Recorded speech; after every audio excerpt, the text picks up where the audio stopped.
Buenas tardes, compañeros. El día de hoy les vamos a hablar sobre la teoría administrativa de las relaciones humanas. Esta presentación está realizada por mis compañeros Sofía Buritica, Juan José Cosio y Sergio Ríos, y la persona a quien les habla, Paulina Pulido. Para comprender la teoría administrativa de relaciones humanas, debemos remontarnos a las décadas de 1920 y 1930 en países como Estados Unidos, que para ese momento se encontraban ampliamente afectados a raíz de la depresión económica que se vivió en aquel momento, que había traído consigo desempleo, inflación y una alta tasa de actividad sindical en el sector empresarial. Cabe resaltar que la teoría administrativa que se encontraba en auge en aquel momento era la clásica, y en la cual la mayoría de las empresas encontraban aplicabilidad. Pero no sería hasta tiempo después hasta que comenzaría a surgir la psicología del trabajo, que brindaría unos elementos para cuestionar la teoría clásica, ya que afirmaba que no le brindaba al recurso humano todo lo que merecía y como debía estar, dado que la teoría clásica, desde sus postulados más básicos, establecía como las grandes preocupaciones del administrador en la organización todo aquello que estaba relacionado con el método del trabajo y la tecnología, ya que ese ámbito y ese recurso humano solamente se consideraba como un factor que debía ser remunerado para generar en él una motivación. Pero ya con la psicología del trabajo surgen nuevas ideas sobre la importancia de las personas dentro de la organización y lo que podían aportarle a esta, teniendo en cuenta la capacidad, las habilidades, las destrezas, sus conocimientos y todo aquello que estaba relacionado con la experiencia. Se debe tener en cuenta de que en el año 1927 se quiso realizar un estudio para revisar la eficiencia y la productividad que podía generar una empresa al articular unas mejores condiciones para el recurso humano. Es así como se realizan diversas fases de este estudio, que consistieron en disminución de tiempos de trabajo, en permitir descansos en medio de la jornada laboral, la disminución de una supervisión y control por parte de otros empleados, así como unos mejores ambientes de luminosidad en el puesto de trabajo y claramente una buena remuneración económica. Y se llegó a la conclusión de que de esa manera las empresas podían generar una integración social, dado que se generaban afinidades y se generaban ideas entre los propios trabajadores, como un proceso psicológico en el cual los buscaba autosuperarse y a mantener una buena producción y a mantener un buen rendimiento dentro de la organización.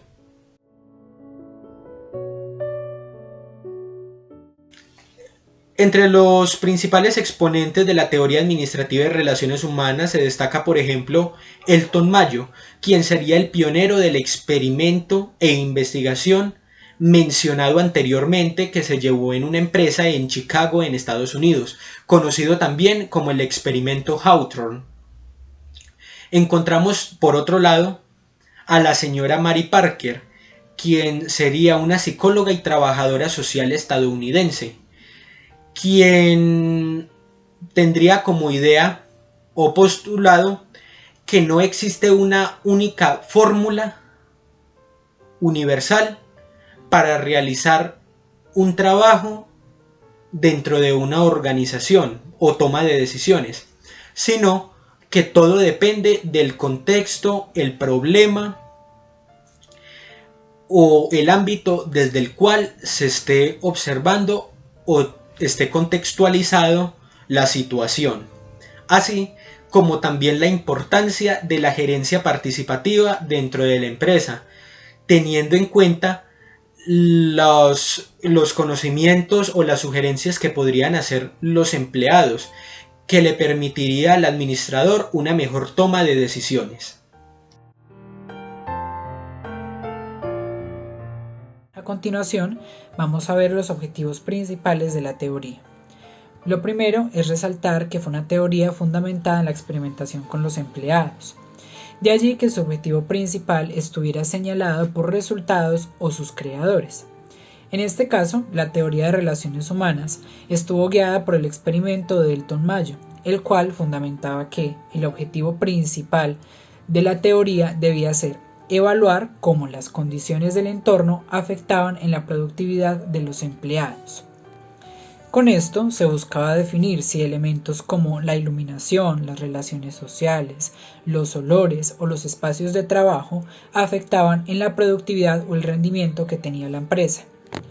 Este objetivo ayudó a la teoría a ser una de las más importantes en el avance humano, porque no solamente trataba de explicar cómo mejorar las cadenas de producción, sino también que empezaba a ver al humano como un ser humano más que como una máquina, y le daba importancia al entorno en el que se encontraba trabajando.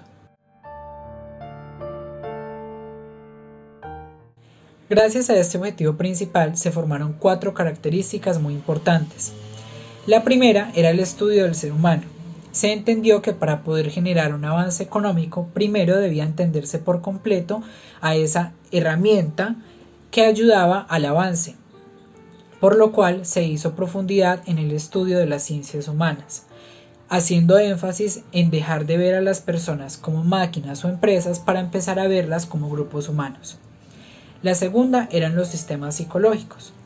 Se buscaba que el trabajador adquiriera una mayor autonomía al realizar sus acciones y que a su vez las empresas o los jefes pudieran confiar en que los trabajadores realizaran estas actividades. La tercera era las relaciones humanas. Se debía empezar a entender cómo el contexto social afectaba las labores del trabajador. Y por último era la organización. Se entendió que en base a esas relaciones humanas, las cadenas de producción también debían estar organizadas de una forma psicológica, pues las dinámicas grupales e interpersonales ayudaban a que la producción aumentara según el estado de ánimo o la interacción social que tenían los empleados. Concepto del hombre. Hay una comprensión del valor humano dentro de la empresa.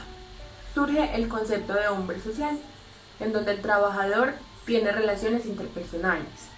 Aquí, el obrero no actúa como individuo aislado, sino como un miembro de un grupo social. Los trabajadores son seres sociales complejos, que tienen sentimientos, deseos y temores. Además, el comportamiento en el trabajo, como en cualquier otro lugar, es consecuencia de muchos factores motivacionales. El hombre es el énfasis de la teoría, con su amplia gama de necesidades, deseos, motivaciones y problemas. Aquí ya no es posible que el empresario siga comprando al humano con dinero, como formas de incentivo efectivo o vales de despensa. Lo que el trabajador quiere es reconocimiento y que se le haga saber que es el elemento más valioso dentro de la empresa y el de mayor dignidad.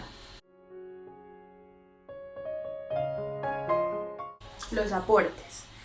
La identificación de la organización informal. Surge la importancia de las organizaciones informales, pues mientras los clásicos estaban preocupados por los aspectos formales de la organización, como la autoridad, la responsabilidad y la especialización, los investigadores de esta teoría se ocupaban de los grupos informales, como el comportamiento social del individuo y las creencias. Es decir, se visualizaba la empresa como un ente compuesto de diversos grupos sociales. Al poner de relieve las necesidades sociales, se mejoró la perspectiva clásica que consideraba la productividad como un problema de la ingeniería.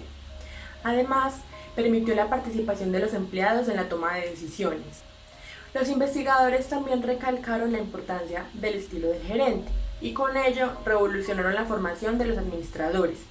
La atención fue centrándose cada vez más en enseñar las destrezas administrativas en oposición a las habilidades técnicas.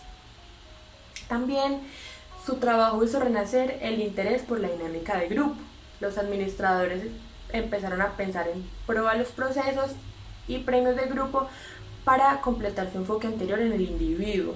Es decir, el trabajo es producto de actividades grupales. Su grado de éxito está determinado más por las normas del grupo que por incentivos económicos. Crítica a la teoría de las relaciones humanas. Hay un enfoque inadecuado de los problemas de las relaciones humanas. Esta teoría es criticada porque hicieron una interpretación distorsionada de los problemas de las relaciones industriales. Además, se desviaron a fenómenos y conceptos que para algunos eran bastante superficiales, como las relaciones de los grupos informales, la descarga emocional, el perfeccionamiento de las comunicaciones, dejando a un lado enfoques importantes, lo que hizo que el trabajo se volviera un sacrificio compensado por la felicidad. Hay una concepción ingenua del obrero. En esta teoría se pensaba que un trabajador feliz es productivo e integrado al ambiente de trabajo, pero no fueron más allá nuestras investigaciones, pues hay trabajadores felices e improductivos. Hay limitación en el campo experimental. En el experimento de Mayo solo se enfocaron en un tipo de organización, la fábrica, dejando al lado otros posibles campos como bancos y hospitales, lo que limita y reduce la aplicabilidad de su teoría y sus conclusiones. Hay un énfasis en los grupos informales. Mayo se enfocó en este tipo de grupos y reitera que el administrador trata con grupos humanos entrelazados socialmente y no con individuos. Hay un enfoque manipulativo de las relaciones humanas. A Mayo y a sus investigadores se les olvidó que el fin principal de una empresa es producir bienes y generar ganancias, y no exclusivamente velar por el bienestar y la felicidad de los trabajadores. Además, no se abordó el análisis del conflicto socioeconómico entre empresario y trabajador, ni el contexto social.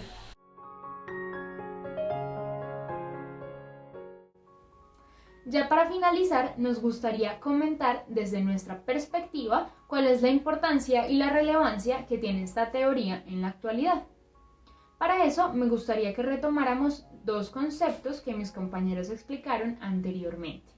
Lo primero es tener en cuenta que esta teoría busca favorecer la autorrealización, es decir, está fundamentada en potencializar el crecimiento personal de los empleados, a fin de que estos puedan participar activamente en la organización y en la toma de decisiones de la misma, buscando generar un sentimiento de unidad en todos los componentes de una empresa. Lo segundo es tener en cuenta o tener claro los roles que se proponen, pues esta organización le da un sentido de importancia al empleado y le quita el estigma que tenía de esclavo o de máquina. Ahora bien, teniendo estos dos factores claros y en cuenta, nosotros como grupo consideramos que esta teoría debe ser uno de los pilares de la administración de una organización. No decimos que deba ser el principal, mucho menos decimos que deba ser el único, porque así incurriríamos en el error de dejar el tecnicismo, por lo que lo más probable es que no se cumplan los objetivos que se trazó la empresa inicialmente. Pero esta teoría sí va a permitir generar en el empleado un sentimiento de fidelidad, eficiencia y comodidad. Es decir, va a propiciar un ambiente óptimo y va a generar en el empleado un sentimiento de compromiso.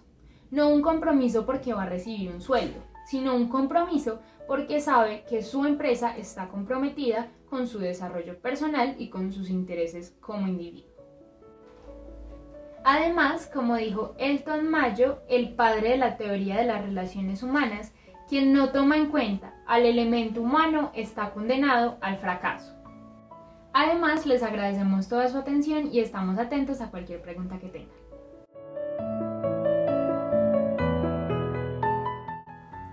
Por último, nos gustaría presentarles los referentes en los que nos basamos para poder realizar la exposición.